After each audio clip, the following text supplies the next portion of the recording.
Adultery டீக்ரிமினலைஸ்டு பண்ணப்பட்டுச்சுன்றத last வீடியோல பார்த்தோம். இந்த வீடியோல ஏன் டீக்ரிமினலைஸ்டு பண்ணப்பட்டுச்சு அப்படின்ற பத்தி சிம்பிளா பார்ப்போம் வாங்க. Joseph Shine versus Union of India 2018 இந்த லேண்ட்மார்க் கேஸ் மூலயமா தான் அடல்ட்ரி சுப்ரீம் கோர்ட்டால டீக்ரிமினலைஸ்டு பண்ணப்பட்டுச்சு. இந்த பொதுநல வழக்கை தொடுத்தவர் ஜோசப் சைன். இவர் ஒரு Indian citizen and NRI businessman.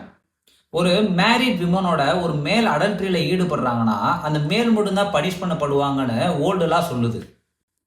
இங்க ஆர்டிகிள் 14 ஈக்குவாலிட்டி பிஃபோர் லா, சட்டத்தின் முன்னாடி அனைவரும் சமம். மேலா இருந்தாலும் சரி ஃபீமேலா இருந்தாலும் சரி ஈக்குவலா தான் ட்ரீட் பண்ணணும். இங்க மேல் மட்டும் அந்த பனிஷ்மெண்ட் அனுபவிக்கிறதுனால இங்க ஈக்குவாலிட்டி பிஃபோர் லா வயலேட் பண்ணப்படுதுன்னு ஜோசப் சைன் சொல்றாரு. அப்புறம் article 21 right to privacy and personal liberty.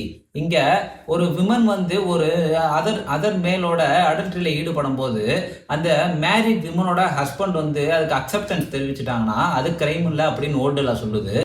இதெல்லாம் கன்சிடர் பண்ணி சுப்ரீம் கோர்ட் விமன் ஒன்றும் மென்னோட ப்ராப்பர்ட்டி கிடையாதுன்னு இந்த அடல்ட்ரியை டீக்ரிமினலைஸ் பண்ணாங்க. இதுதான் முக்கியமான ரீசன். சட்டம் அறிவோம், உரிமையை காப்போம். Yours lawfully Manoj. தேங்க்யூ.